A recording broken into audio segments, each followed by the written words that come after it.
all the rolling go. Where am I to go? Meet Johnny, where am I to go? For I'm a young and a sailor lad, and where am I to go?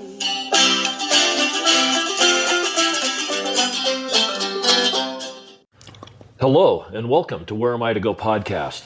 Today we are in Laramie, Wyoming, and we're visiting my granddaughter, who said that while I was here, I needed to visit with this gentleman that we are going to interview today. His name is Steve Grabowski, and he is a certified optician. He's a purveyor of fine spectacles and sunglasses since 1977, and you can re-experience the quality of the good old days with the spectacles that he builds. This place, when we walked in, Haley had told me that it was a pretty cool place. I had absolutely no idea how pretty and cool it was really going to be.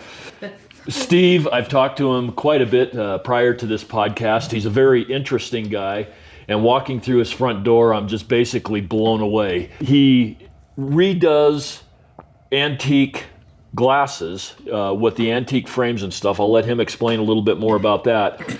And that's what his business is, right in downtown Laramie. But when you walk through the door, this place is a museum with all kinds of artifacts and collectibles from the Old West. And Steve, I'm so excited to be here and to see what all you've got. Welcome to Where Am I to Go podcast. Ew, what you doing there, Duke? Well, I don't know. I can't do it nearly as good as you can. Well, if you don't put that gun down, I'm going to drop you where you lay, Pilgrim. Okay, I'll take it back into the truck. Nice to meet you. It's good to meet you. Steve also does voiceovers and several other things. He's also a historian. The other day when we were talking, he said that another podcast that would be good would be to take a walk around downtown Laramie and he could give us some history. He's a little bit on the disappointed side because he's watching the history of Laramie leave, as so many small communities in the U.S. are doing right now. And he's very interested in preserving the wonders of Laramie. Why don't you tell us just a small clippet of Laramie history? Wow. To get us started. Yeah. Okay. I know we could go for hours, but let's just do a kind of quick overview and why Laramie is important and some of the highlights. Well, for instance, Laramie began when the Transcontinental Railroad got here in 1868. And at the end of the tracks, there were four desperados who had terrorized Nebraska and then Cheyenne, and they got here and they think, yeah, we'll set up our own courthouse like Judge Roy Bean. Okay. And we'll have a courthouse saloon / dance hall / pool hall / et cetera, et cetera. There was no brothel? Oh. Give me time and we'll get there. But they ran off the entire city council, set themselves up, dispensing frontier justice out of the saloon. And you walk in, suddenly your property deed's missing. Next thing you know, your body's out in the alley in the trash. So finally, the real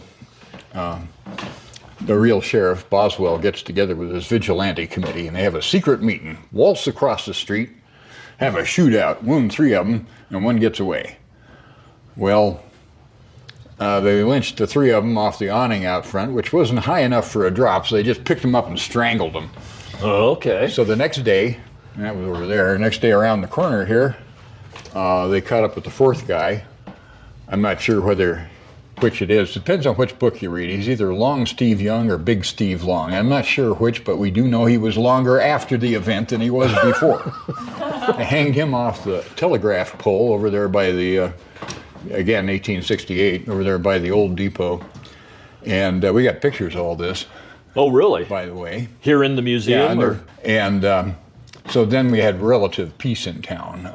But also that first year, second year, in 1869, Wyoming passed a law that women could vote with full equal rights with men. The first time anywhere in the world that happened. And this is 50 years before the 19th Amendment that them New Yorkers like to brag about with their suffragettes and everything, but they were 50 years late and the feds made them do it. Right. So here's Louisa, and I have common cousins with her. Her first cousins are my third cousins, kind of a thing. Okay. She cast that first vote, and it's a block diagonally from us over here. Oh, really? And the Women's Museum is just up the block here, on the same block we're on, and it's quite the place, but it's dedicated to, like, the voting there. And even earlier that year, we had the first woman on a jury guarded by the First Lady Bailiff, one block west of us here, down by the tracks. And then Wyoming, the state, had the first woman governor, the first woman in public office, the first woman justice of the peace. Somebody told me she actually put her hubby in jail for disturbing the peace. I guess that's one way to keep your man in line, isn't it? And and then all the other stuff. You see our beautiful antique ceiling, which some nitwit painted dark gray 40 years ago. But up above that is a second floor just as tall as this one. But by the way, it's about 14 feet to the ceiling here. Okay. Another tall floor up above that used to be a brothel at one time. We're not sure exactly when, because for some reason they didn't put it in the yellow pages. Really? Really. And there's another brothel across the alley. Used to be an upstairs over there over the print shop. There's no upstairs anymore, but used to be a brothel up there. And it wasn't good to be seen going up the stairs. So they built a 2-floor stairway from the basement to the second floor, and you had to go downstairs to go upstairs. Oh, really? Well, now there's no second floor anymore, but there's still, I understand, still a stairwell going nowhere, and I still haven't gotten over there and asked them to see it, but that's pretty neat. Wow, that's interesting. But that madam got murdered in the alley. She got married, and then shortly after turns up dead in the alley. The hubby inherits the place, marries the next lady in line, and a couple of years later she turns up mysteriously dead, and he becomes extremely unpopular and leaves town.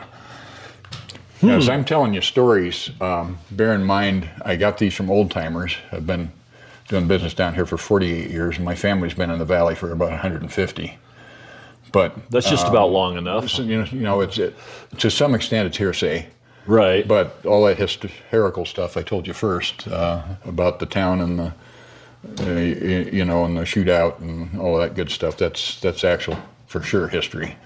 Well, no, there was a lot of open range cattle stuff going on and sheep stuff going on around here. I'm assuming like 1868, 1850s. Not a lot, but there were several ranches in here. Several maybe big type ranches. Were they the deeded ranches, or were they just the... I think they're kind of free roaming. Free roam, yeah. Yeah, they weren't homesteads. Because there's a lot of grassland around here.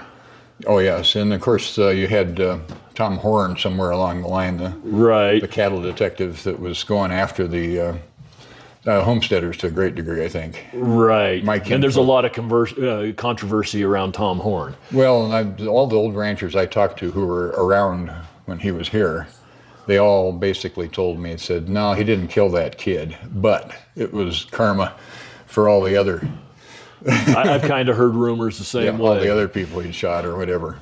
But hang out in Wyoming long enough and you'll hear rumors about all of that stuff. Yeah. From Butch Cassidy being here or there or helping this guy out or that guy out. And I don't know if a lot of it's historically documented, but it's still in the history. Well, I guess Butch's first train robbery was south of town here, between here and Fort Collins. From what I understand. And he pulled off another one between here and Rollins, and that was... Got all the details on that. It was brilliant. I mean, was that one the one with Big Nose George? No, I don't think. I'm not sure he had a connection to Butch, but you've heard about his moccasins, right, or whatever. Well, a whole lot of things about Big Nose George. just a quick for the listeners here. Big Nose George ended up getting convicted. He got hung. He ended up with he got skinned. His shoes went to the governor, and then the governor wore them to it was before that. He wore the shoes to his inauguration, and they ended up finding Big Nose George in the middle of the street in a 55-gallon or barrel in downtown Rollins. In the 90s or something like that. So you mean the 1890s? No, the 1990s. Or maybe it was the 1980s. But they found it. They were doing some road construction and they found a barrel and they found his barrel of bones in the middle of the road. I understand his moccasins made of his skin are up in at the prison in Rollins or somewhere up there? I was thinking that they were in the State Museum in Cheyenne, but we'd have to look that up. Okay. There's a lot of story on Big Nose George, and it's pretty interesting. So I have not personally seen the shoes yet, but I'm sure at some point in time I will get the opportunity. I'd have to get there. So a lot of crazy stuff happened in this state and in this area. So anyway, well, as we walk into this business, I'm going to call it a business, just for lack of better terms, because as we walk in here, we the first thing we come to is this display case that has a whole bunch of frames from, I'm assuming, the 1800s. You said what are some of the oldest frames you have in here? Well, these are this group's 1880s, 1890s. Over here, these are from around the Civil War and before, and those ones up close to you are kind of pushing the Revolution, but I'd say not quite. Occasionally I'll get a Revolutionary War frame in, and they don't last long. Somebody wants them pretty quickly. No, with their prescription in it, you know. Okay, so somebody finds these at a yard sale, let's say, or at an antique store, and they go, those are really cool glasses, and I've been wearing glasses my whole life. They can bring these frames to you, and you will build the optical or the glass part to be prescription so that they're actually functioning glasses. Well, that's right. The only catch is when you're shopping the garage sales, some of those frames are designed to hold a prescription lens and some aren't. Okay. And some of them are about to fall apart. Not much you can do about it. Some of them don't have screws and they can't put new lenses in them. Okay. And then there's a lot of restoration work that has to be done. You know, they got to be cleaned up and repaired and adjusted and so forth, which is usually several hours per frame. And do you do all of that work yourself? We do all that here. So if a person buys one here, you know, that's all included in the price. If someone buys one himself and send it to me, then we got to ship it back and forth a couple times, take the measurements and see if I can fix it. And then I got to take a risk. Is the frame going to fall apart as I'm tightening it down with a new lens in it? And then what happens then? You know, I got to reimburse the guy's angry or reimburse him or what. So you actually find frames yourself and then build these so that somebody else can wear them, and that works out better for you than having people find their own frames and send them. Well, you can, but I have to charge extra. You know, approximately, this person thinks, oh, I bought this at the garage sale for $25. I'll save myself $200. No, not quite, because I still have to do all that labor. Oh, yes. It's not like buying a frame off the shelf at an optical store. They just put it together and goodbye. And several hours. I've got probably a full day in any pair I make in here. By the time we do all our communication, I send it to them, make sure it fits the face, make sure it can be adjusted, and then I got to put marks on it. We got to have them take a pupillary distance measurement, how far apart the eyes are, because the doctors leave that off the prescription these days. Trying to make you buy glasses from them and not go somewhere else. And I got to figure out how high the pupil is. Then we got to discuss, what do you do? What's your lifestyle? Do you have to crank your head back all the time to read the computer? Your glasses are a pain in the neck, right? Or you're going up and down the stairs and you're tripping over them because the line's too high. I want to put them where you want them. And so you build bifocals also? Yes. This takes time, you know. And approximately, what does a person end up with? Let's say I was to send you a pair of glasses. You were to do all the cleanup, and let's just say it was kind of medium amount of cleanup, not the extreme, have to rebuild the whole thing, but also not the super easy. Sending it back and forth, your time cleaning it and everything. What would a person end up with in a pair of authentic Civil War glasses that were prescription for them to be able to use, let's say, in an official Civil War reenactment? Well, most of our Civil War frames, a lot of them will be in the 180, 200, 210 range if I've got the frame here. And that includes all that work. You're joking. Why, you think that's too little? I'm thinking that's probably like a quarter of what it ought to be, because I can't go to the optician down the street here and get a set of bifocals and a frame that's already pre-made that doesn't need any work done on it, and get my lenses made for under probably $400 or $500. Well, I'm hearing tales of 1,000 these days. Yes. Mm-hmm. And you're telling me Chinese frame $800 that costs the doc $5. Right. And I'm selling them a U.S. made frame for 160. That's an antique. Well, I mean, my regular Oh, ones. your regular ones. But what I was talking about was just the frame price, of course.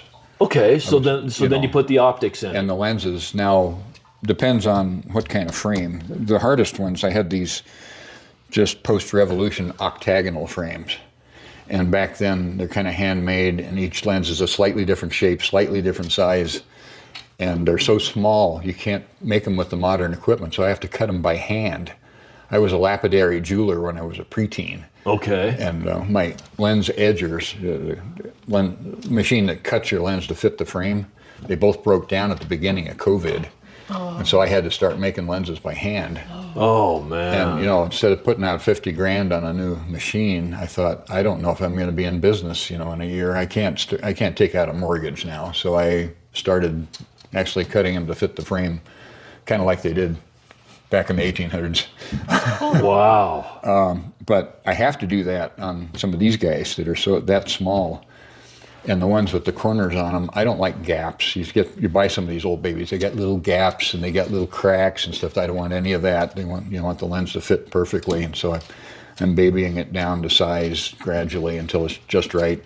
It may take me 7 hours on one of those frames from the late 1700s, early 1800s. Wow. So they're kind of special. But if we get into those, like the Civil War ones, here, the frame could be 180, 200, 210. Lenses might be, single vision might be anywhere from 180 to 280. That's about right then. So the bifocals, if you get a standard one, these are kind of short for a progressive bifocal, and I got problems with, progressives have their problems anyway. Standard bifocal with a flat top on it could be 280 to 380. So you could end up with about $500, $600 in a pair of these. It could be 5, 6, 7, something like that. And you would have something that was, especially if you were a reenactor or something like that. Dang, that just seems reasonable. And see, now, the other thing is, some of these are really thin wires. Right. And a plastic lens will kind of bend a little bit and then shrinks a little bit, and then they're popping out of the frame. So we like to use glass. That's about 100 extra. Okay. 100 to 150 extra. Because glass, the big optical monopoly out of Italy is trying to eliminate the glass lens, and they're getting harder to get. Wow. And they are somewhat harder to make, and you got to temper them. Okay, so now glasses, as far as the frames go, did they start doing assembly line or mass production of these glasses, or like in the Civil War period, or maybe the early 1900s, or was everything custom made as far as frames and lenses and all of that kind of stuff when back in the Revolutionary, Civil, World War I eras, or just exactly how did they produce these? Well, I think a lot of them were handmade, but when you start getting into the 1880s and more recent than that, you start maybe seeing a brand name on some things. Okay. I've got a catalog from the 1880s put out by American Optical, and that gives me some idea too about what styles were available. Okay. And at that point, there were a lot of gold-filled frames, and they had enough gold on them that it didn't tarnish. It didn't wear off and turn green. I have people come in, they tell me, "Oh, I'm allergic to metal." No, you're allergic to cheap metal. Right. Back in the roughly 1980, the price of gold hit $200 an ounce or whatever, or 600 or whatever it was. I don't remember. And the manufacturers started thinking, oh no, it's going to cost us an extra $2 to make a frame. What can we do? So they put about a molecule thick gold around it, and then they put plastic around that. And you wear through the plastic, then you wear through the gold, and there was cheap metal underneath, and it turned green and give you a rash. Nice thing was, if you're going to a St. Patrick's Day party, it saved you money because you didn't need a costume. Wow. Okay, so now. But they were hard to solder too, the newer ones. But these old babies are really easy the repairs are much easier because the metal is bare and the solder sticks to it. Okay. Gold solder. So when did glasses come into existence? We've kind of briefly touched on that. I mentioned something about Ben Franklin, and you said that he's the one that came up with the bifocals, so there must have been spectacles, glasses prior to that time. About 500 or 600 years already. What? Yes. I got a little book here. full of pictures. And here we have Italian art from the 1300s. Oh, wow. Here's the artist wearing his glasses, especially. Now, were those mostly just like magnifying glasses, like the readers, or were these? That's most common. See, because, you know, we talk empathy here.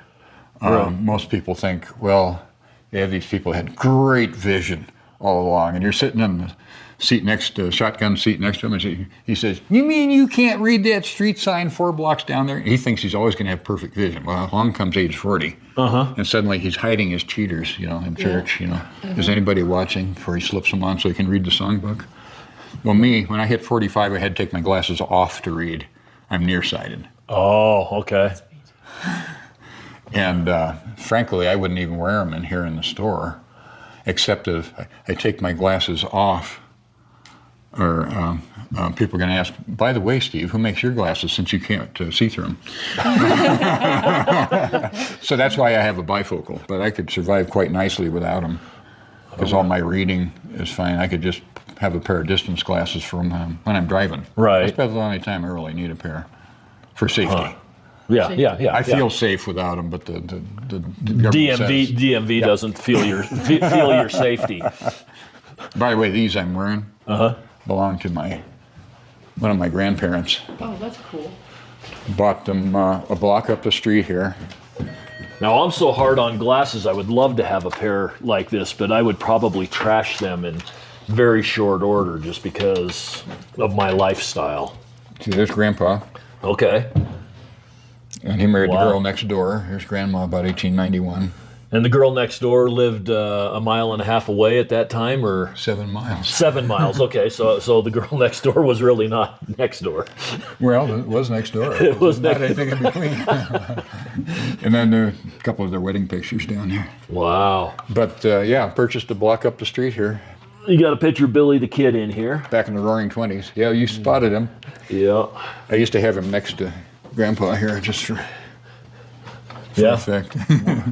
And then somebody came in one day with that pistol. It's a long-barreled .22, Oh, really? and he told me what it was, and finally he said, "I have one at home." "Oh, really?" He came back later and took my picture doing the same pose. Oh, with really? the same pistol. But you couldn't get wasn't interested in Selling it? selling it? I didn't ask him. I figured he's probably attached to it. But now we were talking late 1300s here, or mid. That is crazy. But I we also have records of people wearing glasses in the 1200s, and Eskimos were making sunglasses before that Right. out of bone. And we got. But they didn't have optics in them, right? No. They were just more of a But slit to it keep gave you the a squint effect. It yeah. actually sharpened things in addition to darkening them. Oh, really? Yeah. So it'd be like when you squint your eyes and you can actually see a little bit better. They're Exactly. Really? And they've got these sunglasses too, a piece of metal with a whole bunch of pinholes. Uh-huh. Those really sharpen darken everything and sharpen your vision a lot because of the pinhole effect. You know, I guess that when we start talking a little bit about this, if I really think about it, they had telescopes and looking glasses and all that kind of stuff way back then. I mean, Galileo and his so they telescope. understood the optics of how to make things look closer or further. So I guess it makes sense that they would have put them into frames on your face if they had the ability to do that. Yeah, well, see, eyeglasses came long before the telescope and the microscope. Okay, right. And I read Quo Vadis by a Polish author about Roman days, and it's got Nero in there looking through a piece of amber so he can see the faces of the people up and down the table. Really? And we're talking first century now. Wow. I guess I never even really thought much about how far back that goes. But that would just give somebody the idea, well, maybe I can manufacture something that would do this. Yes. You know? Yes. We're not sure exactly when the first glasses came around, but we do know they were around in the 1200s.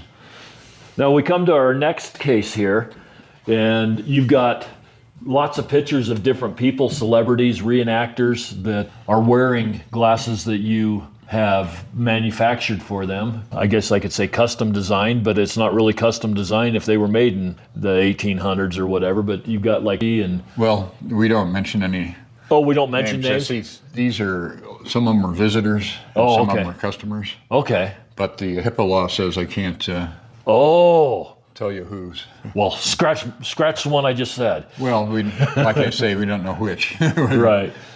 He has been in the store 8 or 9 times. Oh, okay. Well, then he was a visitor to the store. We're kind of buddies. The ironic thing was, he's famous for his song "Wildfire." Right.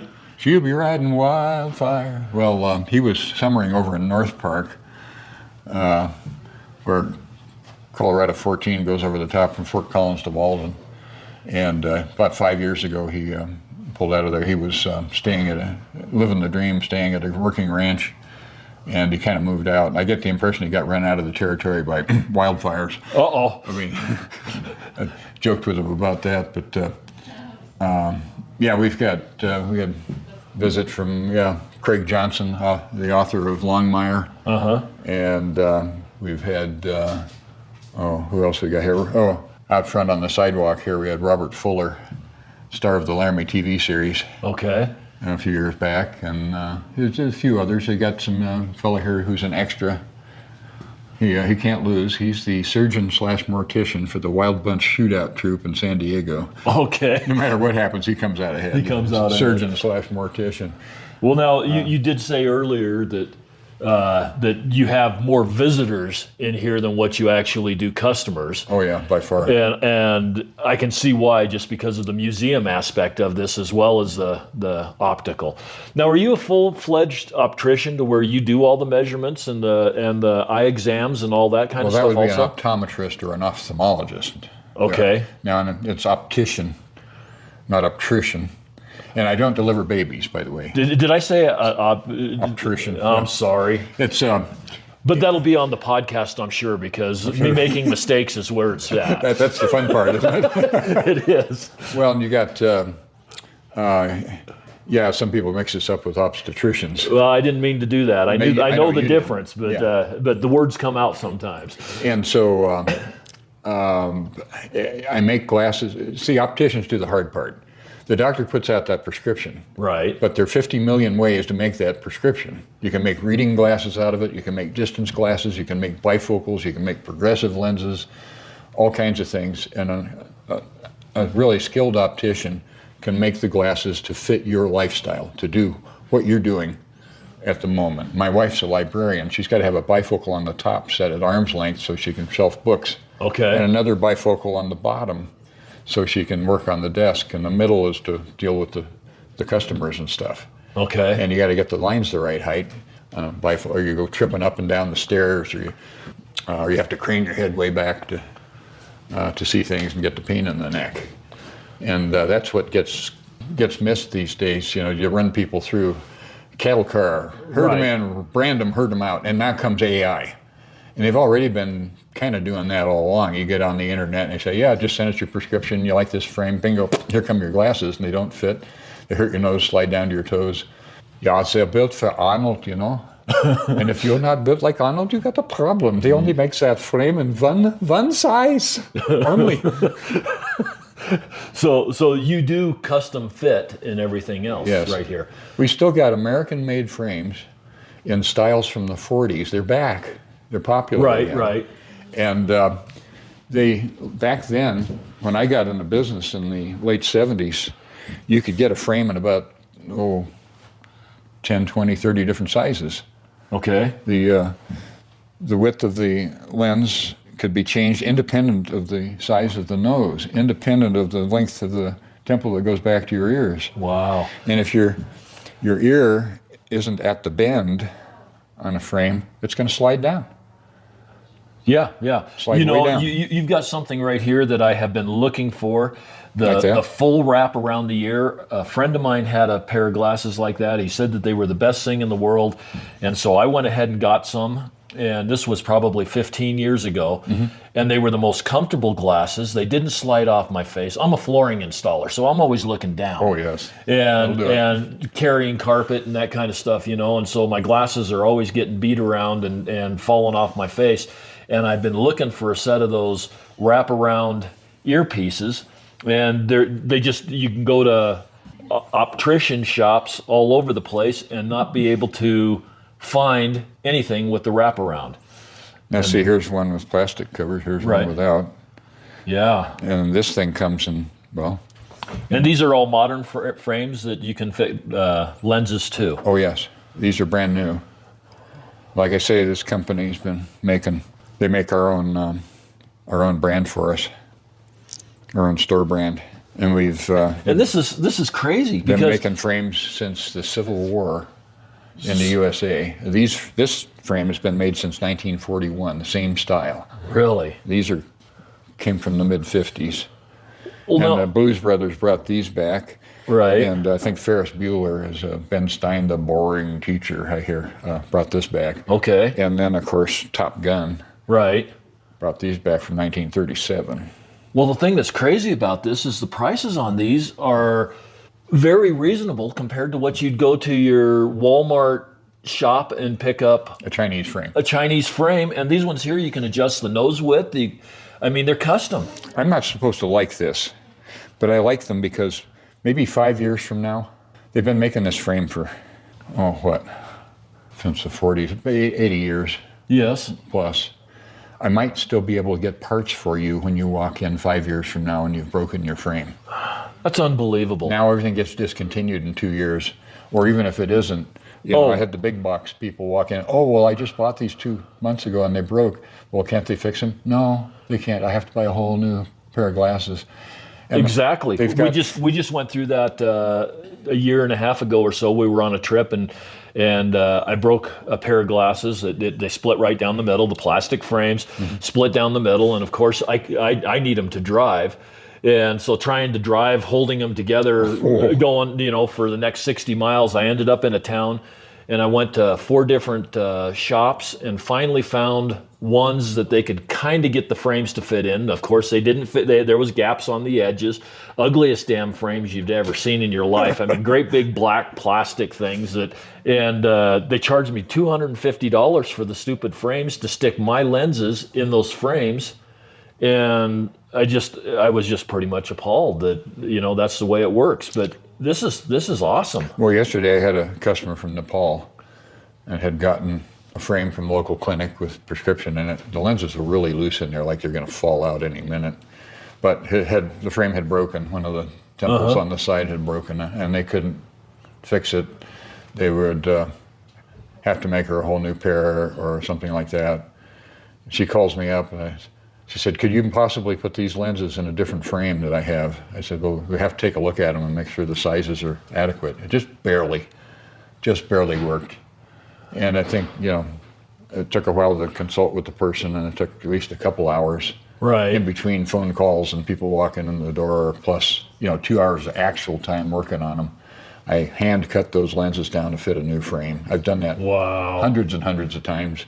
The people were told, and here's the other thing, you got your frame, you like it, and you'd like to put new lenses in the same frame. Oh, they don't make lenses for that frame anymore. Yeah, They're exactly. lying. Because lenses are great big things when they come in, and you got to center them up and down, left and right, turn them the right direction, get the astigmatism or the bifocal correct, and cut away all the excess. They don't just pull a lens off a shelf. If they did, it would take a warehouse the size of Wyoming to hold all those lenses for 50 million different frames, for 50 billion different prescriptions. You get an uncut lens and you cut it to fit the frame. Really? But I've taken larger frames and cut the lenses down into smaller frames so the person didn't have to buy a whole new frame or wait. What a scam. And the industry. The MBAs would come in, and say, "Oh, you're crazy. You're not going to make any money like that." I got to look myself in the mirror every night. Right. And if I do stuff like this that nobody else will do, and people don't send me their friends, or I sell them a frame that's going to last them 50 years, and they only come back for new prescriptions when they need them. We put them in the same frame again. I'm losing a lot of money. Okay. But so I need my customers, visitors, to recommend me. Right. Big time, and then tell people, how do you get your prescription? Well, come in, let me call for it. Tell the doctor, well, I'll kind of look at your watch and say, I gotta run right now, but let me pay for the exam. I'll get my glasses later. And then, it's all true. Then they have me call for the prescription because they're supposed to give it to you after the exam. That's federal law. Really? Yeah, that's as soon as the exam's over, they're supposed to hand it to you before they try to sell you glasses. Wow. A lot of people don't know this. And in Wyoming here and some other states, if you want your records, you get your records, period. No song and dance, no, oh, well, we have great opticians. Oh, well, we have wonderful frames. We have blah, blah, blah, blah. I want my prescription. I had one customer that asked for it 5 times before she finally got it. And most people they don't want to get in a fight with the doctor on his own turf, so that's just the deal. I'll get my glasses later. Let me pay for the exam. Right.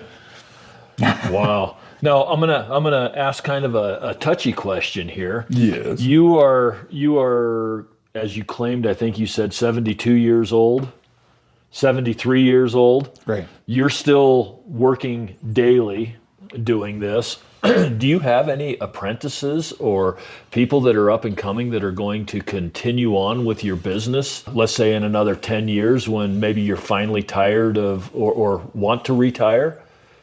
Yeah, I'm not retired. I'm just tired. Well, yeah. Tired every night when you go back home. I guess that's retired. That's retired. Tired and retired and retired the next. But no, I don't. Currently, I taught my kids how to do this, but they all ended up doing other things. I've had people in the chat rooms saying that this sounds like a lot of fun. You know, well, if I had more business at the moment, I would definitely hire somebody and train someone to do it this way and not, Well, how many people like you are there across the nation that are custom building and doing what you do? Now I'm going to make another assumption that anybody doing this is probably in their 60s and 70s, and that you don't have anything in the way of young blood coming up. I mean, with all trades, that's kind of the way it is. You go to call your electrician, you're going to have a 50-year-old or 60-year-old guy show up to do your plumbing. You're not going to have the 25-year-old like maybe 50 years ago where there were people wanting to do trades. It seems like the trades are all really, really hurting. And something like what you're doing, I'm sure is not taught in a college class. I'm sure it's an apprenticeship program or whatever, but are there young people anywhere in the U.S. that are coming up and doing what you're doing under other teachers? Not that I know of. And how many others are there in the U.S.? There could be a couple out there somewhere there might be a very few who actually would do it.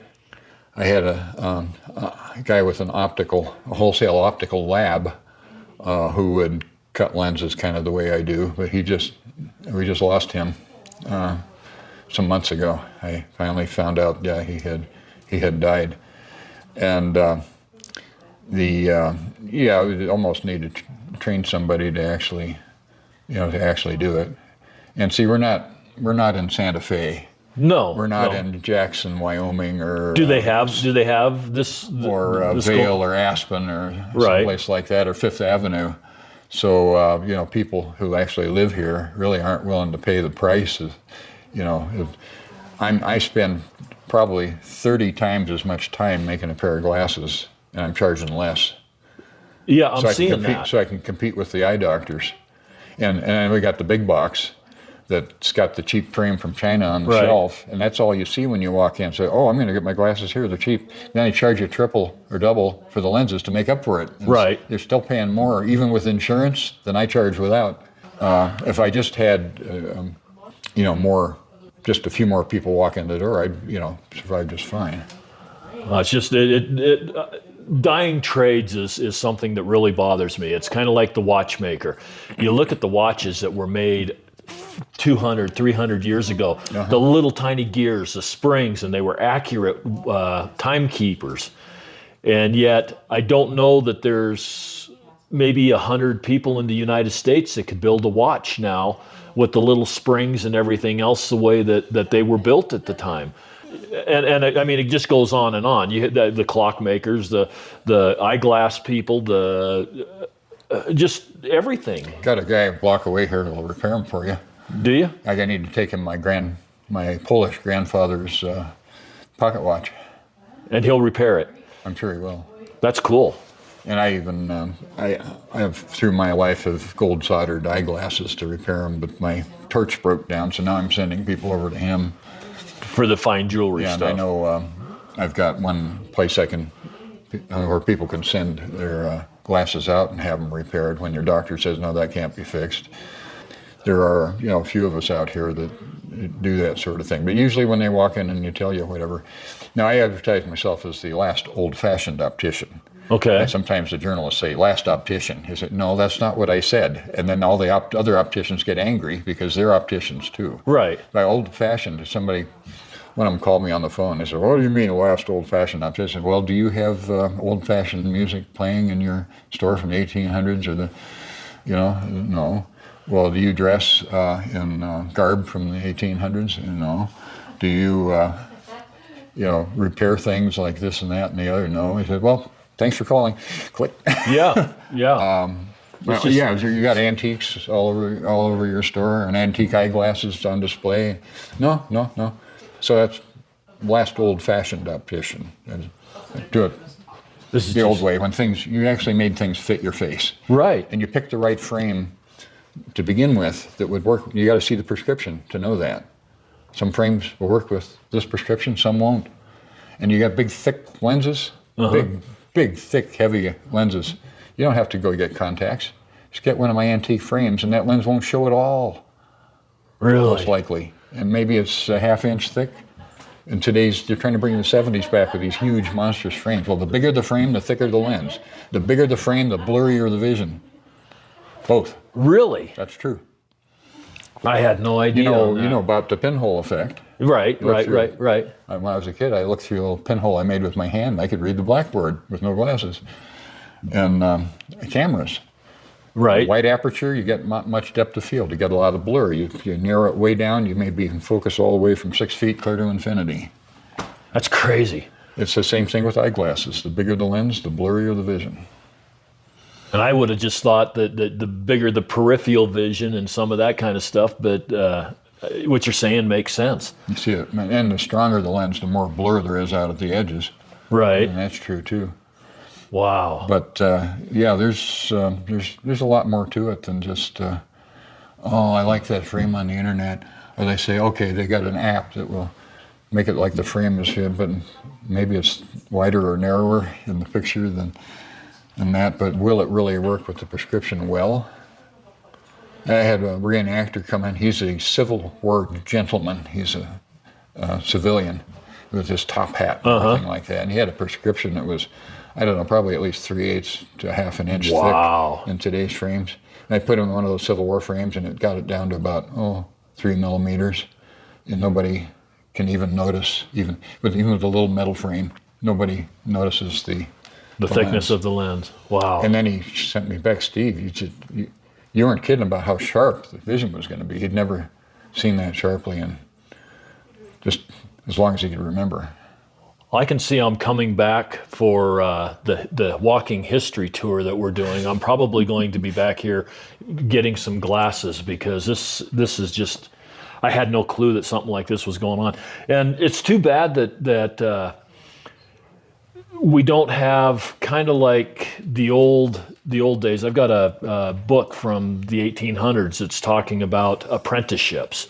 Mm-hmm. And back in those days, person that wanted to apprenticeship in some of these programs, what they would do is basically sign a 2-year contract that they would go to work for a skilled laborer, blacksmith. I'm just going to pick on blacksmith. He wants to be a blacksmith. He goes to work for the blacksmith, and he's guaranteed in 2 years that he will be a professional blacksmith. But when he signs the contract to that blacksmith, the contract is, you will be my slave. He got fed, he had board usually, but when he showed up at work, he was going to be sweeping the floor for the first 6 weeks or 6 months, or maybe that was his job every morning, and he was going to be pounding metal for 8 hours a day or whatever the time frame was. But at the end of 2 years, he was ready to go out on his own, and he was skilled labor. And I'm sure that it worked the same like with the watchmakers and the buggy makers and the wheelwrights and all those trades that were going on then. But now everybody when they're wanting to learn a trade or whatever, they want somebody else to pay for all of their learning and education, and finding a dedicated person that would be willing to take on something like this would just be such a blessing for humanity, I guess you could say, because the old skills are all leaving. Well, see, the thing is, if you got a mom and pop place and you're trying to train somebody, it takes time. Oh, it does. And it would cost you a fortune to go to a college and get the same training. And the thing is, but you're going to get a the book boss smart. has got things to do. He's got people walking in he has to take care of that you don't know how to take care of yet. So meanwhile, you're taking the other stuff off his hands. You're doing the cleaning and this and that. And then when he's got a break, he shows you this, he shows you that, he shows you the other. And eventually you got some things that you can do for him, but not everything. Right. And I had one guy that, I'd had people, I would train people, and the doctors would see how great they were, and they'd try to hire them away from me here in town. And so finally, the one guy said, well, would you train me so I can get certified? I said, I'd be glad to, but I want you to sign a contract with me that you will not go into competition with me and steal my customers. Right. You know, once you're there. And he said, well, that's not fair. Of course that's fair. And Wyoming law allowed me to do that for 50 miles at least. That's what's been standing up in the courts.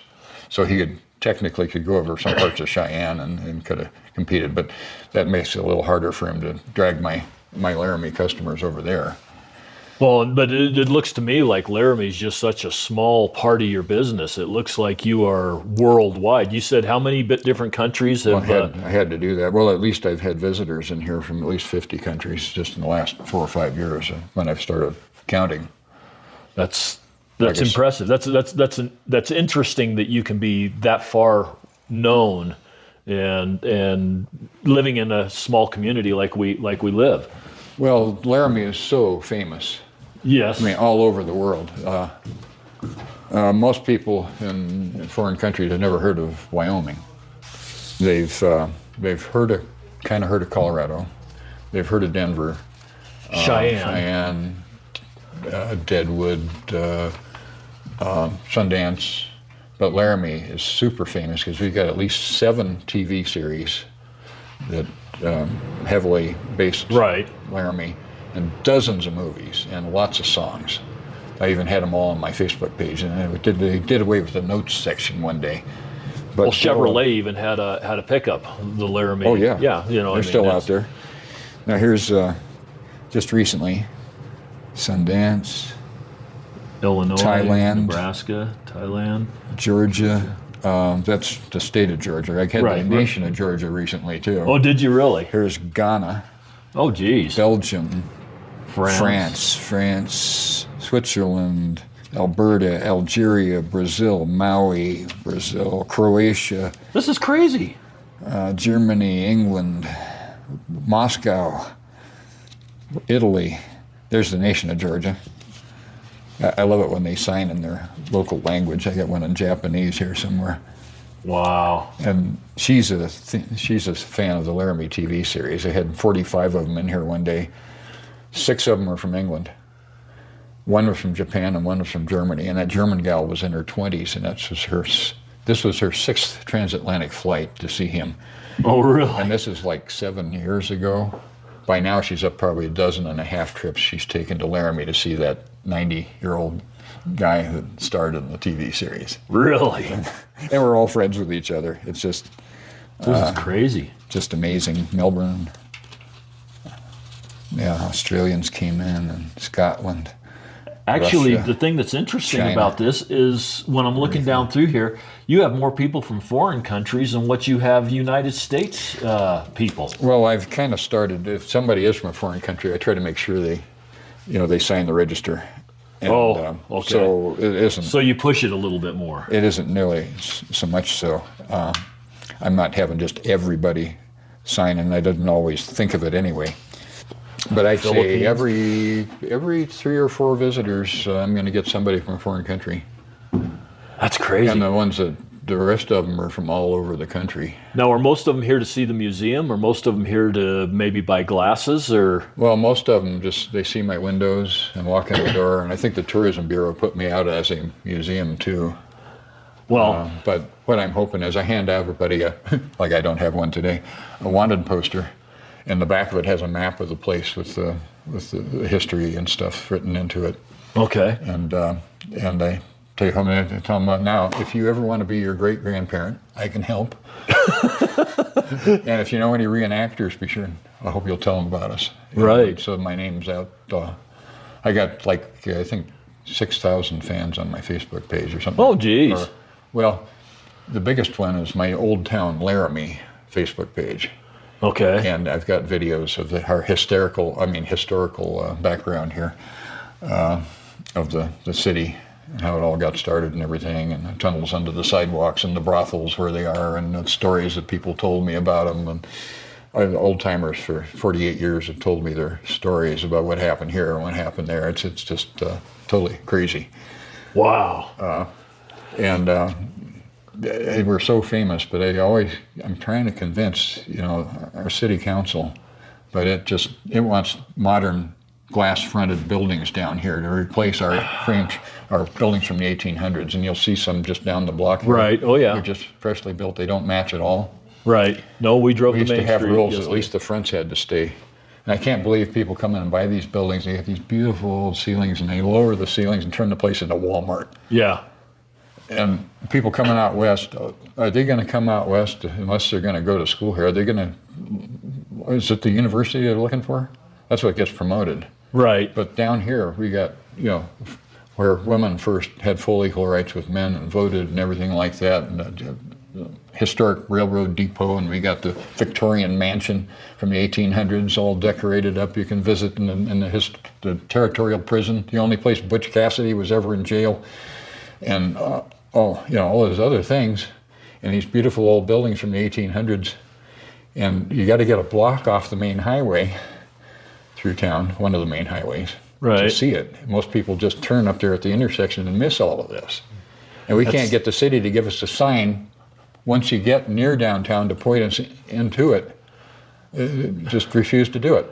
That's just crazy. But you got to point to Walmart, the Walmart part of town there. But I don't think that Laramie's alone in this. I think that all of our main streets have had that happen. It's crazy when you're driving through lots of different towns. And we always try to hit, the small towns or whatever and go through and go up and down the main street just to see what's there, look at the old architecture, because the new there's nobody's building anything that looks anything like what it did in the old days. Everything, it's kind of like the cars. The 1930s, 40s, 50s, all had beautiful artwork cars. Mm-hmm. Now we all drive these things that look like they come out of a pillbox. Yes. And you can't tell the difference between a Toyota and a Hyundai and a Kia. They all look exactly the same, whereas back 50 years ago, 100 years ago, they all had their own styles and uniqueness, and it's just too bad that we're becoming so generic. But let's go ahead and shift gears a little bit. We've talked about the glasses and some of that. Let's go ahead and kind of shift gears more towards the museum aspect of your store. You've got this Christmas cactus when you walk in that is absolutely beautiful. It's blooming right now. And you said that it is fairly old. Yes. Chris is about 150 years old, roughly. Oh, Chris is the name of the... Yeah. Well, Chris, I guess the Christmas cactus. Yeah, okay, Chris, we got and that. I guess it's probably an Easter cactus because it's springtime. This one's blooming in the spring. Okay. But this was just across the street over there is probably the oldest business in town is the Corthell and King Law Office, established 1887. It says in the window when you look at it over here. Mrs. Corthell gave 3 of these away well over 100 years ago, and this one went to the public library. My wife worked up there, and one day she calls me up and says, "Steve, they're throwing away this huge Christmas cactus. Do you want it?" I said, "Sure. I got a green thumb. Phyllis here is a whippersnapper. She's only 50 to a philodendron." But Chris came. I had no idea how big he was going to be. And I put him up on that tank. See, it used to, at the bottom of the white pot, that's as long as it used to be when I got it. But he's our head of security, Chris is. And greet you at the front door. Phyllis is the greeter. Okay. She's the receptionist, and Jerry the geranium is our greeter. Oh, that's a nice geranium too. If he's blooming in the spring, I push him out on the sidewalk in February when it's 45, and I try to remember to bring it in time. Blow people's minds. Well, so Chris here, is it possible that it's got a short-term memory problem and forgot about Christmas, and now Easter's coming and you decided, well, it's still snowing outside right now today, so. Well, there are different types, and my wife's got a Thanksgiving cactus. It's orange blossoms. It blooms in the fall. So, And then you've got a cash register. You've got several old typewriters. You've got some old phonographs. Yeah, you like sound effects. Let's hear it. There we go. I just pushed the dollar button. This only goes up to $1.95. Inflation's kind of made that obsolete, hasn't it? Well, $1.95 is about $200 now. What it bought back then. But my barber cut my hair when he was 94 and put my money in this hair machine. Really? I think he had to put more than $1.95 in it at that point. Probably. And this baby. You've got an old Edison, or I guess it's a Davis, wind-up record player with the 78. Old crank-up gramophone with. This cost me $30 up the street here. Oh, really? This would be several thousand on Fifth Avenue or Santa Fe or something. Does it play? I dropped a piece down in there, so I got to pry the lid up and get it back so it doesn't tear the record up. However, I have one of those primeval CDs over here. Primeval CDs. We're talking the 78 record. Feel that. Oh, wow. I love this one. That one's a 1/4 inch thick, at least. And the name on the song is something Hound Blue Foxtrot. The Yelping Hound Blues. Yelping Hound Blues. And it's got Edison's name on it and his picture. And his picture. I got one over there that's even better. It's like a. Now, is this more of a newer style record player, or is this one of this? Is this an older one? It's an old-fashioned look, but I'd say it's probably no more than maybe 40 years older. Okay, yeah, that's kind of the way it appears. Because you see, it's a Memorex. Okay, but Memorex never forgets. Isn't that what they said? Something like that. Is it live or is it Memorex? Yeah, that's what it was. This one has a rubber belt that's kind of stretched, so I have to give it a turn myself for it. And here we're going to listen to an old 78 record. Yelping Hound Blues.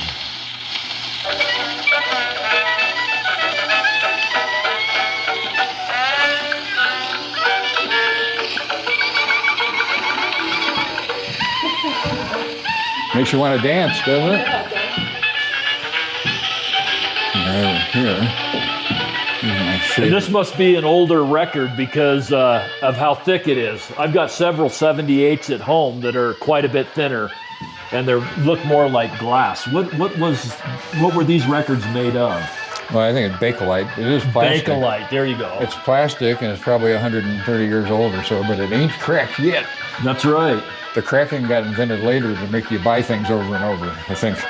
But if you turn that just right, it's like a laser engraved hologram of Edison. Oh, it turns is. Positive, negative as you turn it back and forth. Now, how did they do that long ago? I have no idea. How on earth? Right here, there's Edison, and Did they over put here there's chemicals words. on it and As pick you, it up as you or something? turn the record, it's kind of like those pictures that you see where there's a man and then the man in the cow that looks like a cowboy as you kind of turn it a little bit or something. You can see it in the picture. But very wordy copyright notice there. I could say it in about half as many words. wow. Oh yeah, you had to have a picture on everything.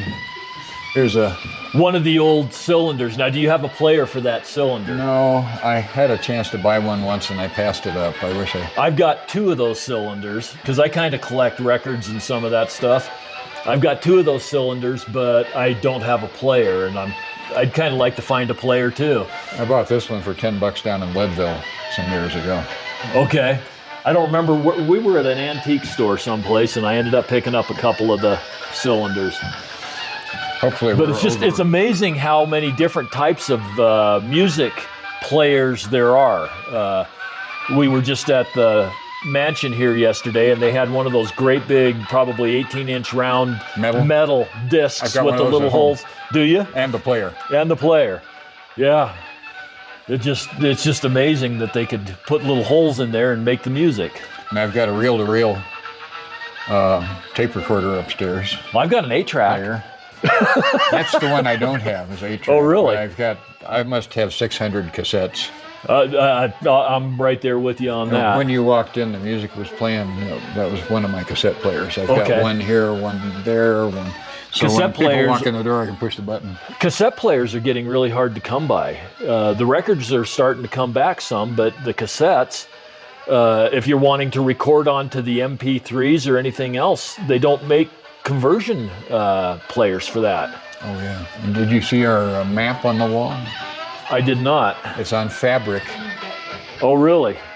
It's a map of Laramie from about 1900, and it's got the names of all the property owners on it, including my outlaw in-laws on the other side of the tracks.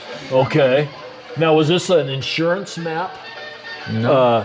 You can go online and pick up old maps from insurance companies. Okay. Because what they would do is, for fire purposes and stuff like that, they would map out the town and all the businesses and stuff. And then you would be able to see what was there. I can't remember what the site is, but I've been on it a couple of times for the Gray Bull Basin area. And they have it all lined out as far as everything goes business-wise. But it was for insurance purposes, for fire insurance and some of that kind of stuff.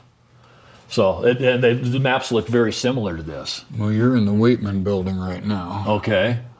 And then see here are the tracks, the Transcontinental Railroad, and then they got some of my ancestors here, the Whirls, the Harndons, more Whirls down here. And now, were they the in-laws or the outlaws? Most of them were in-laws. There was one outlaw. Well, he was mostly out south of town. And what's the difference what's the difference between an in-law and an outlaw? The difference is outlaws are wanted. That's what I was thinking it was. Yeah. But I had my great uncle, we're fairly sure, murdered his wife, ran off with the neighbor lady a couple years after he got out of the state legislature. Oh. But he's an outlaw and a politician, but I repeat myself. There you go. That's about right. I took the needle off. Oh, good for you. You found the lever even, huh? I just moved it from, I used that little thing. Oh, yeah. And see, it's got a little... I can't see in there. See, it's got a little lever even. Oh, okay. So I can take it over and then let it go down. That's quite the... It's a pretty neat little machine. The cassette player doesn't work anymore, and the CD player doesn't work anymore. Oh, it has a CD player? And I'm good at repairing things, but it's hard to get into this one. That's really cool. Take this stuff off. I was fixing radios and phonographs and stuff when I was 8 years old. Oh, geez. Refrigerators, and I didn't have a manual. I just using common sense, and back then I knew what a complete circuit was. Well, then yeah. And I knew keep one hand in your pocket. Well, don't go around barefoot. There's another trade that you don't have anymore. You know, the TV repairman. You throw away your TV once it's done. Mm-hmm. Back when I was a kid, I remember the TV repairman would come and he'd work on it and change out some tubes and fix it.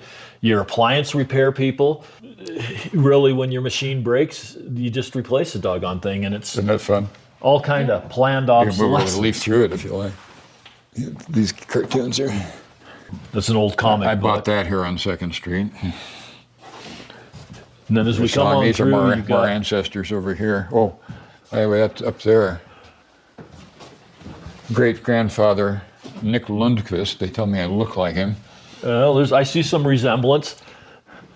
Where's his glasses?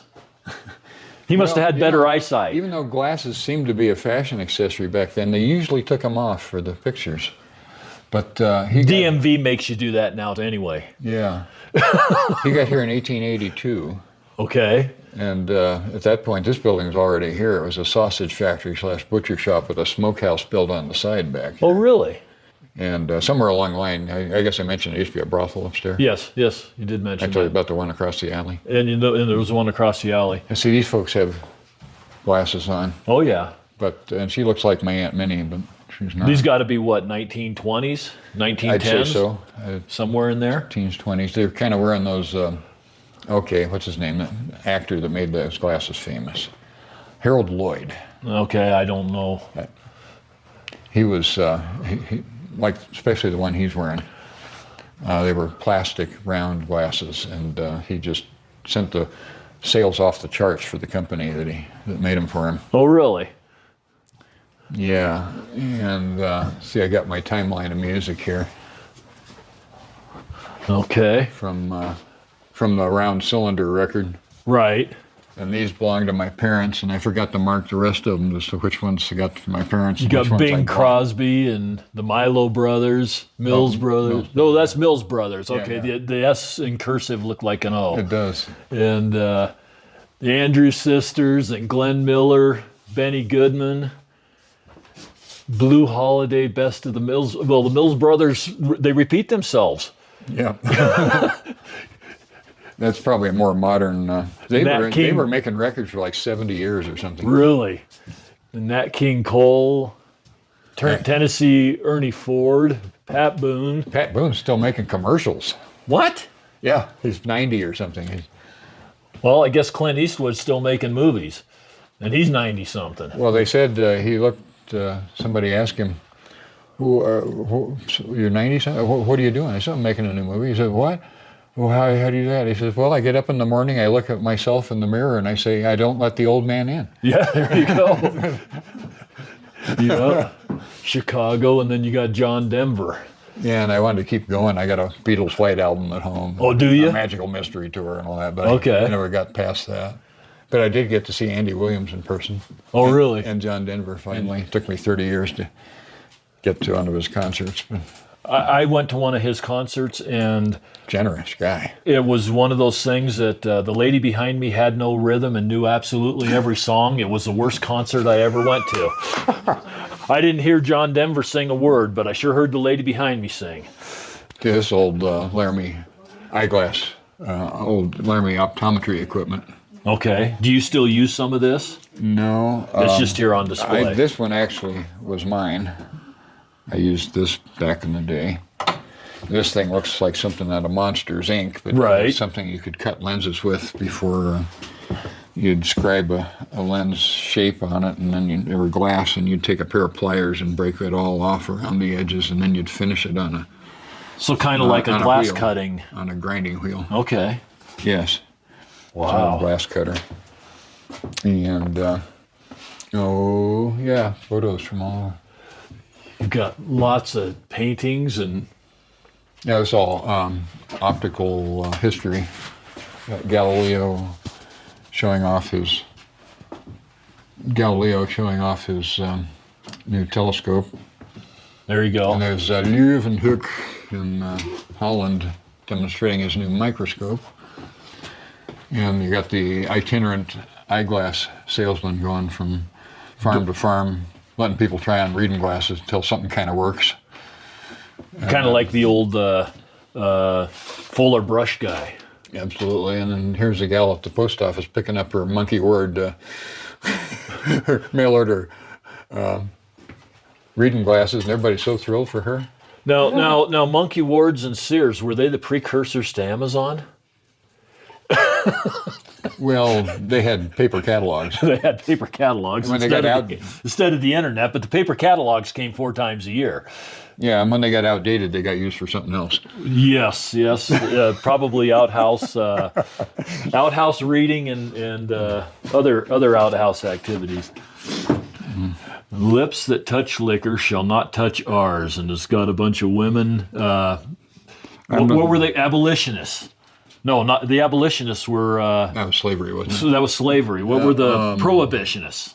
Yeah, prohibition. I was in Kansas, and we were just driving along, and we found Carrie Nation's house was a museum. We got to go in. And I said, I'm not really disappointed. Lips that touch liquor shall not touch ours. And it's got what, probably 8 or 10 ladies there. We're all puckered up and sourpuss looking, and yeah.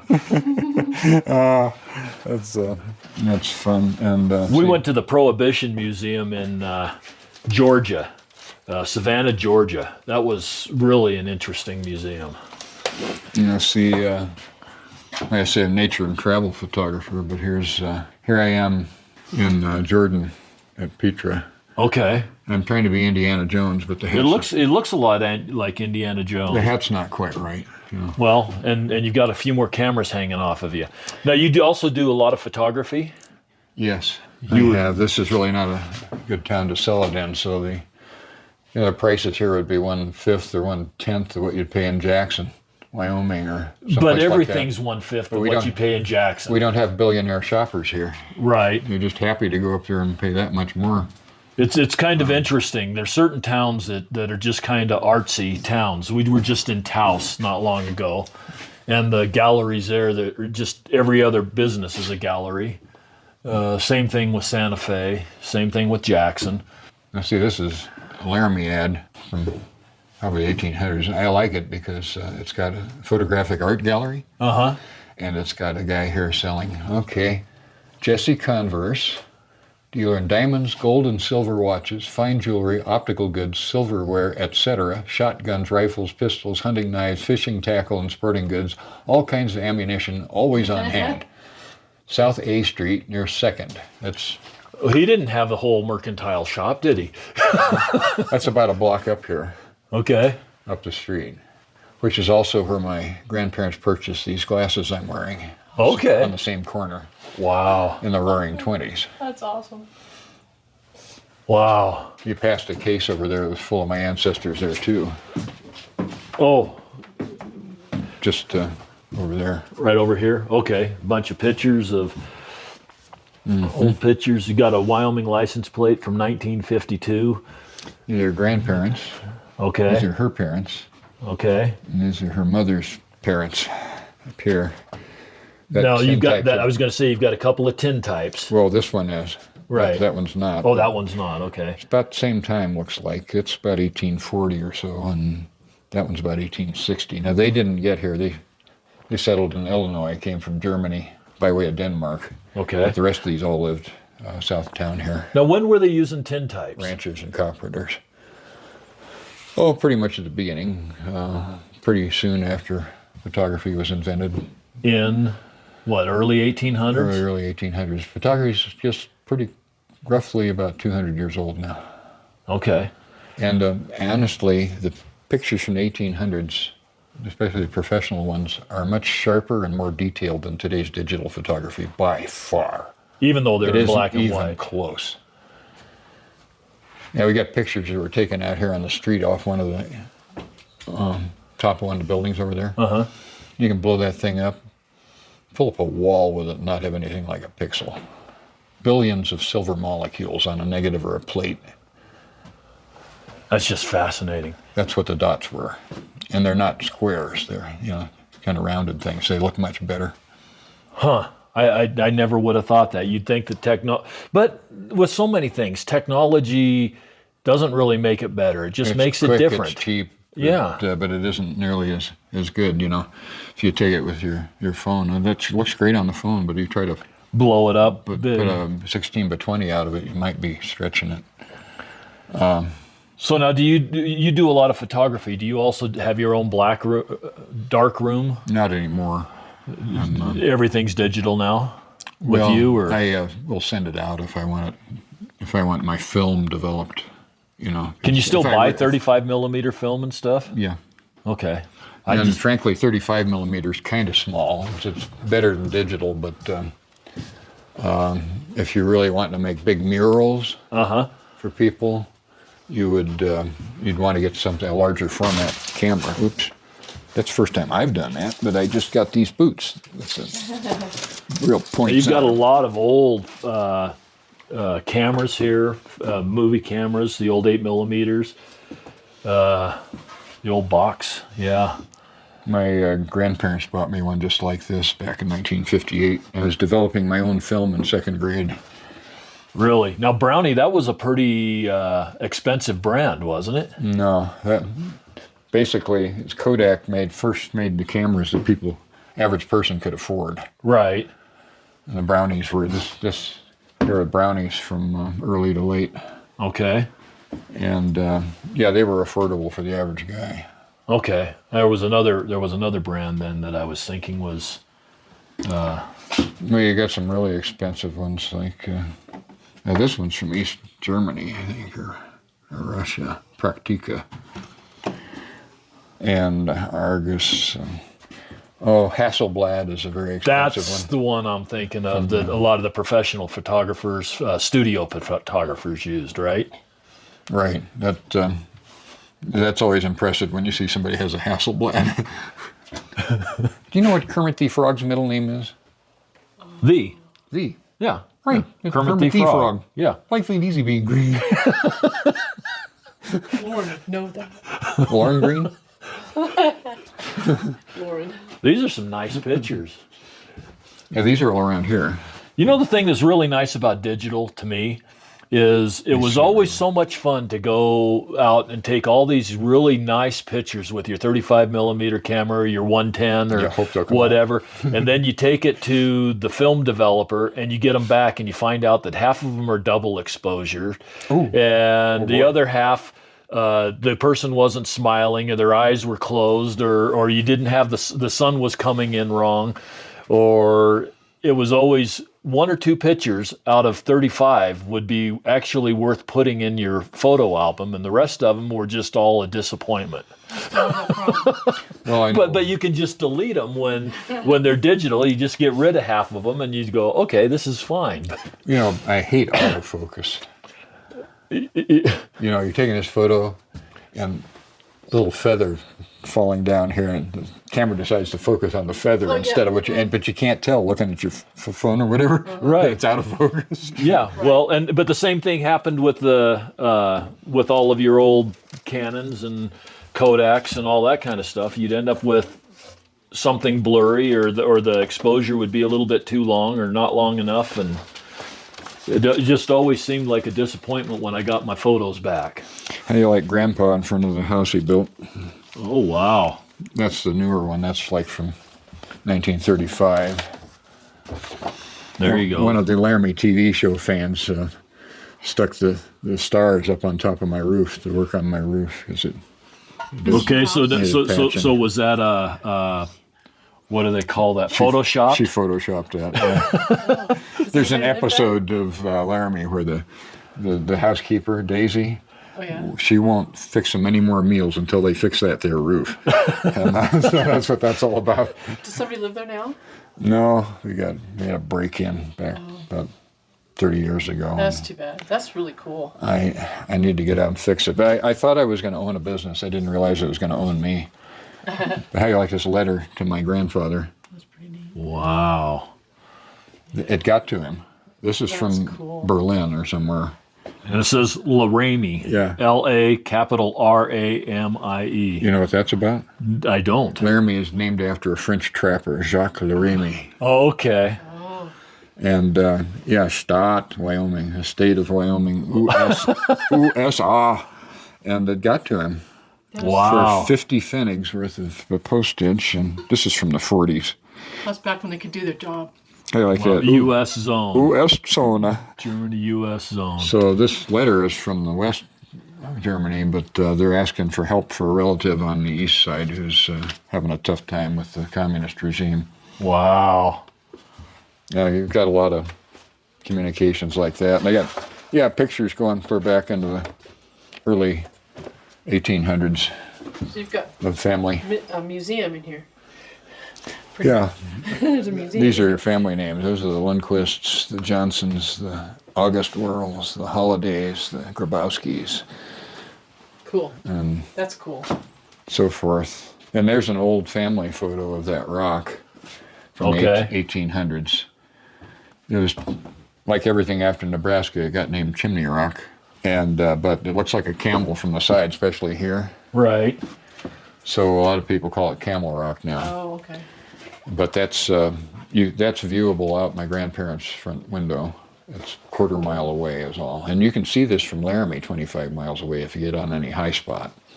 And you got our snowy range and our Vidavoo and so forth. And this is Europe over here. And you took these pictures in Europe? And this was my most amazing moment. I accidentally triple exposed. Okay. We were talking about that. Right. That's a cool picture. There's And a picture of a castle in the background with a goat with big horns. 1, 2, 3. And yeah. And I did not plan that street light landing on the horn like that. That turned out really cool too. You know, I mean, he's already ghostly, but that just did it. See, that's the way my pictures would always turn out, except they wouldn't turn out like that. Well, Mine would always be a disappointment. Camera was stripping sprockets at this point, and it moved it just enough to get rid of the black strip that would have been here. It's on the negative. And I said, well, I don't want to waste this film. That's exposure 20. I'll take the film out, roll it almost into the can, leave a little leader out. Tomorrow we'll put it in the other camera and go up to exposure 20 and finish it off. Guess who forgot? Double exposed the whole first 20 exposures. But it came back and I thought, what? Huh? What? Oh, I know what happened. It's a 5-minute time exposure. Oh, really? And the full moon moved just enough to turn it into a slight oval. Wow. That is cool. The picture is really a cool picture. That's my Welsh daydream. Yeah, exactly. Now you've got a washboard down here that doesn't have the big washboard on it. It's just a really fine washboard. Yeah, there are ripples, but they're Very fine. very tiny. That must be for some pretty fine cloth or something. Apparently, yeah. I've never seen one that was, I mean, it's almost like blackboard, or like a file, I guess, is what it would be. Yeah, that'd make a nice nail file. Nail file, yeah. Little kid's bench.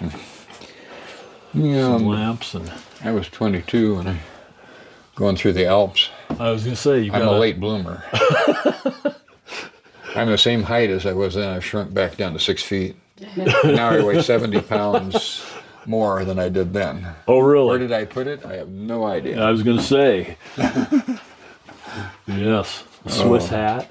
I love traveling. Oh, but here's a picture of our chimney rock from the chimney side. Okay. Taken from my grandparents' front porch in the winter. And where's that at? It was 25 miles that away, kind of Okay. southeast of town, right on the state line. And Okay. Wyoming got chipped out of this rock by 5 feet. Oh, really? But the cliff over here is mostly on the Wyoming side, and it's got petroglyphs and hoodoos. And Well, and I'm sure I've seen that. well, it's on the dirt roads, Oh, okay. Maybe I haven't and seen it. it's like going to Moab, Utah, or Monument Valley without the traffic jams. Okay. Yeah, there's a lot of pretty country around Laramie. And I do love growing up in the cliffs. Everywhere I go, I want to see the cliffs, the canyons, and stuff. Does this look familiar? Been there? It looks a lot like Canyon de Chelly. It is. Yeah, we were just there in December. Have you ever seen the movie that was made there? What was the name of the movie? It's called McKenna's Gold. McKenna's Gold. No, I have not. You can look. But they called one that up. one, wasn't that Spider Rock? Yes. Yeah, okay. It's a great place. My wife wanted to see Mesa Verde, and it just takes too long to drive up there, and then you got to go down a 40-foot ladder on the edge of an 800-foot canyon, and In Mesa Verde? I don't think she would like that. In Mesa Verde? Yes. It's really not that bad. I've done it a couple of times, but... If you want to see the Cliff Palace. Right. I don't think they'll let you go back up the way you came in. You still got to do that ladder. The Cliff Palace, you walk down a walkway to it. It's about like a half-mile walk, and then to get out, you've got to do the ladders. Yeah. Yeah. That's what I mean. Yeah. She does not like heights. But I love them as long as I don't have a 60-mile gust. Right. I yeah. love those places. Yeah, here I got, one day I'm walking up the alley. They say they're disappearing history. This must be 20 years ago, up at the university. And they're throwing something in the dumpster, and I go look. I got 4 newspapers from World War I here. Cheyenne newspapers. Wow. And here are the leaders of World War I Europe plotting how they're going to beat the Kaiser.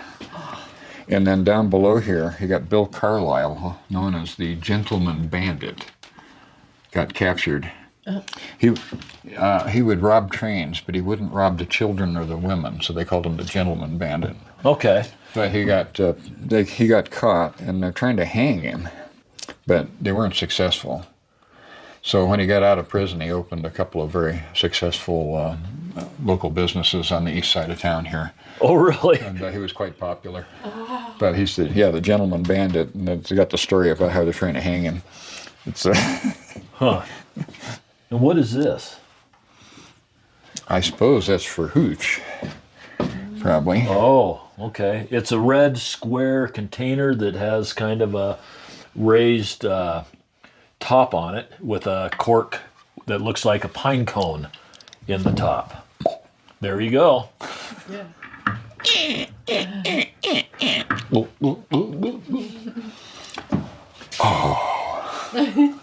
Well, this is just amazing. I think we've kind of covered most of what we need to cover here, Steve. I think we've looked at just about everything, and unless there's something else that you want to talk about or show. Yeah, there's. Now you said that That's one of my old signs. This is Michael Martin Murphy's Wildfire. Yes. Yes, on cassette. Yeah, that's a good intro. Yes. Now, you said that you've got several different websites or Facebook pages and some of that kind of stuff that yes. people want to look at your work, look at your shop, Right. maybe contact you. What are some of those contacts? Well, one thing is my Facebook page. My main one is facebook.com/spectacle.emporium. And you got to spell that because everybody misspells spectacle and emporium. Okay, so let's go ahead and spell it. spectacle.emporium. Okay. And also got one facebook.com/old.town.laramie. Okay. And there I have videos, our historical background here, Okay. and a lot of photos of people if they want to see the place. And I have videos on that. The Facebook page is the best part is the video and photo sections. Okay. But we also have a rumble.com page. It's kind of like YouTube. Right. But without all the censorship and everything. Right. Though I'm not going to say anything nasty. But if you go to rumble.com and just look up Spectacle Emporium, one word, Okay. it'll pop up, and I got a bunch of videos there. Mostly optical, but there's some historical ones too. Okay. Even got my granddaughters interviewing me. Cool. We've done some things with the granddaughters also, so. Including, they interviewed me about the madam who was murdered in the alley back here from the brothel across the alley. Okay. About a block from us over here, there's a bike store that has, upstairs there are 2 apartments, and one of them still has doorways with slots in the doors where you poke your money through. Oh, really? Yeah. That's interesting. And one day a feller walked in, he tells me, yeah, I graduated from the law school here back in 1948. Oh, yeah? Yeah. Yeah, and I thought, he said, where should I practice? Well, why not here? So he hangs a shingle. First lady in the door is a Chinese lady that runs everybody's brothel about 2 blocks away from us, anyway. Uh-huh. And she's thinking, well, where should I invest my money? She's starting to get into the chips. And he said, what about the oil lottery? We saw my pictures back there. There's my great uncle up there. Uh-huh. He lost the ranch investing in some oil scheme. Might have been the same thing. And the lawyer thinks, no, I don't think that's really a good idea to invest in that. But he gave her some ideas where to invest. And he's getting to the end of the interview. And he gets thinking, oh no, I haven't even thought about what I'm going to charge. Oh, well, she charges $5. I'll just charge her $5. Make it even. And just the stories that people have told me about all these buildings and places and everything over the last 48 years have really been fun. Well, I'm excited to come back and do a history tour with you. Laramie has always been one of those places that I've been to, but not really spent any time. It's never held that kind of intrigue to me, and I don't know why, but probably because it's a college town, and me having never been to college and kind of having more of a trades mentality has I don't know if I want to say soured me or whatever, but it's one of those things that in talking to you the other day, I'm thinking that I really need to rethink my Laramie attitude and come back and do some of the history, because there is so much history here. I mean, even just with the university, there's a lot of history, but it's just not been an area that I've really cared to go into, and I need to expand my horizons a little bit. Oh, you bet. You want to do yourself a favor and go one block over there to First and Grand, just before you got run over by the Transcontinental Railroad on its way to the Golden Spike in Utah. Uh-huh. Last thing on the left, just after you pass the coffee shop, is a concrete plaza laid out like a map of Laramie, tells you what happened, where, and when. Oh, really? Just events that shook the world forever. Uh-huh. And this is not the reputation the press gives us. They wanted to stick us in the same bag with Alabama and so forth. Right. Racist, sexist, misogynist place. This is where women first voted.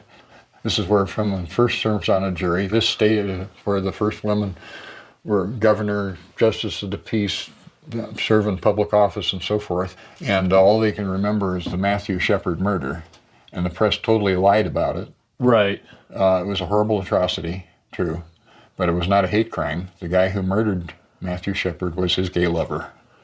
And they were involved in drug. It was a drug deal. It was a drug deal. In fact, Matthew himself was a drug dealer, and Right. so was the other guy. And it was a drug deal, went bad. He was supposed to get payola that day, and new drugs and money from Denver. It never got here. And the other guy wouldn't believe him. Forced his accomplice to gunpoint, basically, to tie him to the fence after pistol whipping him, and he's stunned. And he ties him to the fence, doesn't know he's going to die. The one guy, I think, should be under the jail. The other guy, he should be out by now. They're both serving 2 life sentences, and they're not even in Wyoming. They got them in Utah or somewhere, Nevada, and, like that. But that's what Laramie gets known for. But there has been a book written on it. It's called The Book of Matt, like Matthew. Right. And it's written, there was an openly gay journalist with 2020 magazine. He's kind of Pulitzer Prize material. I don't know if he actually won one or not, but very famous. And he came out here when he heard about this, and he's very angry. He started interviewing people and found out, wait a minute, this isn't what they told me. Right. Yeah, it was totally different. And he did an expose. He even put together a show about it, and he wrote the Book of Matt. I've got an autographed copy upstairs. We've become kind of friends. He finally got to town here. Finally, somebody invited him to come speak. He's been at least twice to talk to us all, and it's all documented in the book, and not what the press put out there, because they don't like the Wild West, and they don't like states like Wyoming. Well, and Candace Owens did a big expose on. Yeah, you were telling me about that. I got to see that. Matthew Shepard. That was really an eye opener. And being from Wyoming, we were taught the same lie that the media pumped out, and it's kind of eye opening when you start hearing what the real facts were. And just basically everybody in town knows it, including the people on the other side of the political aisle. They know what really happened, but it still gets promoted and they still have festivals all the time.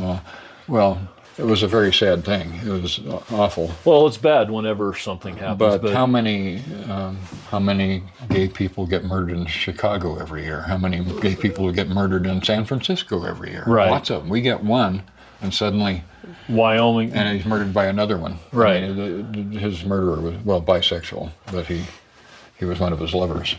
Well, So it kind of puts a different angle on the whole thing. It does. It definitely does. That was all started about a block down the street here. Oh, really? They changed the name of the saloon now. But, I won't put out the name of the saloon because they may not want it to be connected with all that horrible mess.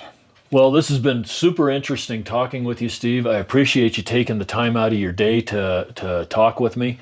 I always finish out my podcast by saying the world is full of wonder. People need to get out and explore. Get into some of these old town buildings and see what kind of shops are in here. And every once in a while, you'll find a gem like this. I've found several of them on my travels. Well, you know, I've got antiques up front that cost me $10. That would be $3,500 in Santa Fe. Right. That I bought up the street here. And people come here and say, oh, this town's so expensive, I'm going to shop somewhere else. And they really never see what's down here. And I see businesses come and go because the locals won't support it. Won't shop, won't even look in the places.